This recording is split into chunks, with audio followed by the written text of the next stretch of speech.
Hola, soy José Navarrete, profesor de Portal IFRS, y le damos la más cordial bienvenida a nuestra plataforma.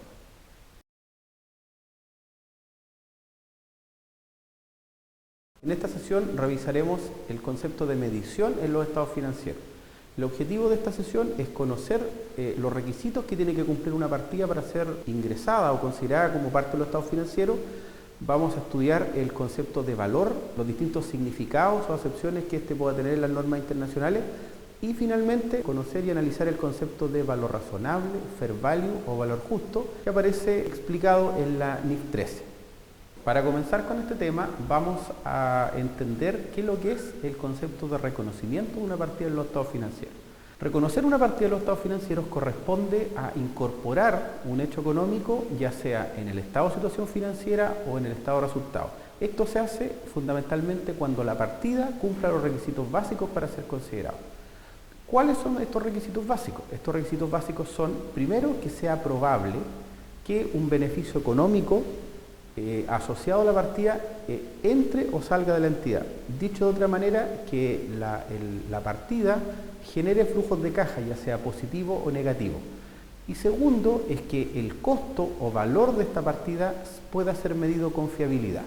Ahora bien, con respecto al concepto de la probabilidad de la obtención de beneficios futuros, este concepto tiene implícito la incertidumbre que tiene cualquier transacción que yo registro en la contabilidad de una empresa. No estamos 100% seguros que este flujo de caja se va a obtener o se va a tener que pagar, no obstante, si existe la certeza razonable que así va a pasar, se registra. Esto implica que la medición se hace con la evidencia que nosotros tenemos al momento de preparar los estados financieros. Por ejemplo, si queremos revisar el concepto de la obtención de probabilidad de beneficio y tenemos una venta a crédito, el registro contable usualmente es un activo versus una cuenta de ingreso. Nosotros vamos a suponer que el activo, que puede ser una cuenta por cobrar, tiene una alta probabilidad de pago, por eso la registro. No obstante, también tenemos que considerar que podría haber parte de este activo que no se pagara. Entonces, en función de eso, en la medida que se vayan dando las condiciones, nosotros registramos la provisión de incobrable o el deterioro de la cuenta por cobrar, en la medida que nosotros vayamos determinando que bajan las probabilidades de cobro. Ahora, con respecto a la fiabilidad de la medición, se entiende que la información es fiable cuando esta es completa, neutral y está libre de error. Ahora, esto implica que el uso de estimaciones es razonable y esencial como parte de los elementos básicos de la determinación de los estados financieros, y este hecho no menoscaba el concepto de fiabilidad que está implícito en los estados financieros. Ahora, cuando no sea factible realizar una medición fiel de una partida de los estados financieros, tenemos que atenernos, por ejemplo, al concepto de activo pasivo contingente que nos habla la NIC 37. Con respecto a los activos, que es la primera partida que vamos a analizar hoy, un activo se reconoce solo si es probable que se obtengan beneficios económicos futuros para la entidad. Y además esta partida, la partida del activo, tenga un costo o valor que pueda ser medido con fiabilidad. Estos conceptos están presentes y están muy clarificados en el marco conceptual. A su vez, cuando nos referimos a los pasivos, nosotros vamos a reconocer un pasivo toda vez que se trate de una obligación actual y que derive en la salida de recursos económicos en el futuro. Esta definición, al igual que la de activo, también está presente en el marco conceptual, y al igual que la definición de activo, el pasivo, es decir, el flujo de caja asociado a este pasivo, debe ser también medido con fiabilidad. Con respecto a los ingresos, para poder reconocer un ingreso como una partida en los estados financieros, primero tenemos que tener cierta certeza de que vamos a obtener beneficio económico futuro asociado a esta partida, ya sea a través del incremento de un activo, ya sea a través de la disminución de un activo, y que este incremento o esta disminución pueda ser medida también en forma fiable. Con respecto a los gastos, al igual que las partidas que ya hemos mencionado, en este caso nosotros tenemos que tener cierta certeza de que van a haber disminuciones de beneficio económico futuro, ya sea a través de la disminución de un activo o del aumento de un pasivo. Y al igual que las partidas anteriores que ya hemos analizado, debemos poder medir este flujo de caja, en este caso negativo, a través de una forma fiable.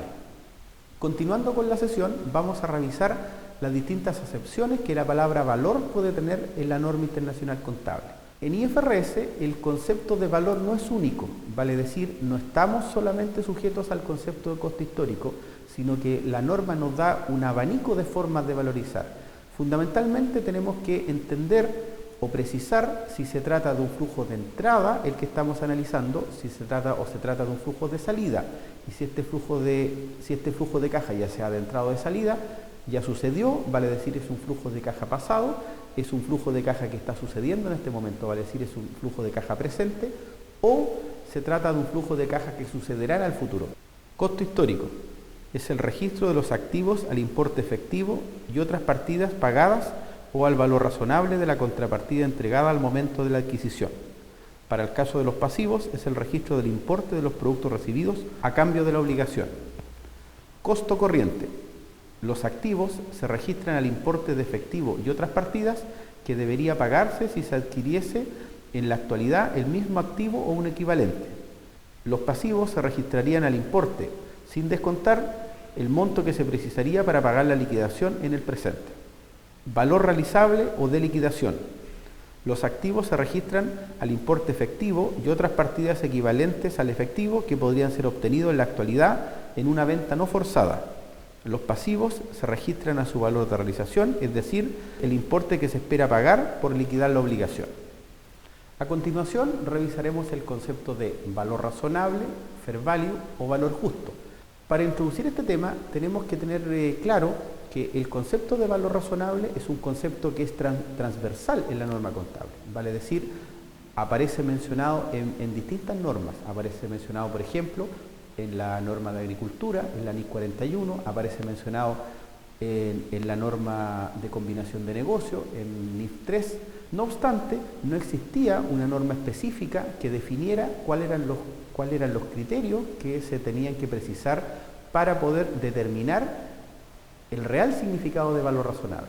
Como no existía una definición concreta sobre el valor razonable, el IASB decidió hace un par de años emitir la norma, la IFRS 13 o NIF 13, que viene a completar esta falta conceptual que había en la norma IFRS, definiendo concretamente el concepto de valor razonable. El valor razonable es el precio que se recibiría por la venta de un activo o se pagaría por la transferencia de un pasivo en una transacción ordenada en el mercado principal o, en su ausencia, el más ventajoso, en la fecha de medición de los estados financieros y en las condiciones actuales del mercado. Esto es independiente de si ese precio es observable directamente o se estima a través de alguna técnica de valorización. Como segunda conclusión, podemos decir que el fair value es un valor basado en el mercado, no es un valor específico de la entidad. En otras palabras, es la entidad o la empresa necesita ir al mercado y tomar el fair value. No es un monto que ellos calculen internamente. ¿Qué elementos tenemos que considerar para calcular el fair value? Primero, tener claro cuál es la localización y las condiciones en las que se encuentra el activo. Y segundo, si existen o no restricciones sobre la venta o el uso de los activos. La norma supone que ante la presencia de varias formas de valorización, la empresa o la entidad tiene que elegir la más conveniente para él. Vale decir, se incorpora el concepto del highest and best use. Esto quiere decir que la empresa debe elegir, de acuerdo a su realidad, la valorización más ventajosa que le puede dar, ya sea al activo o al pasivo. Con respecto al uso de técnicas de valorización, la norma autoriza el uso de estas técnicas en la medida que no se tengan datos de mercados activos ni tampoco datos de mercados menos activos. En ese caso, la empresa puede utilizar técnicas de valorización financiera para determinar el valor razonable de un activo o de un pasivo. Sobre la base de lo anterior, podemos determinar que la norma establece una jerarquía de valor razonable. Esta jerarquía tiene 3 niveles.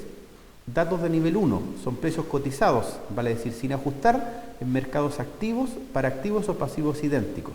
Estos datos proporcionan la evidencia más fiable del valor razonable.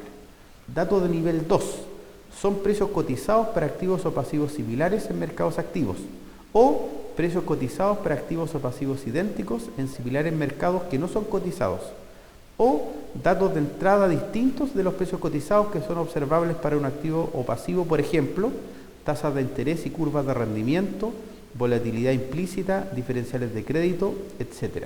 Y finalmente, datos de nivel 3 son datos de entrada no observables para el activo o el pasivo, vale decir, son modelos económicos o financieros de valorización.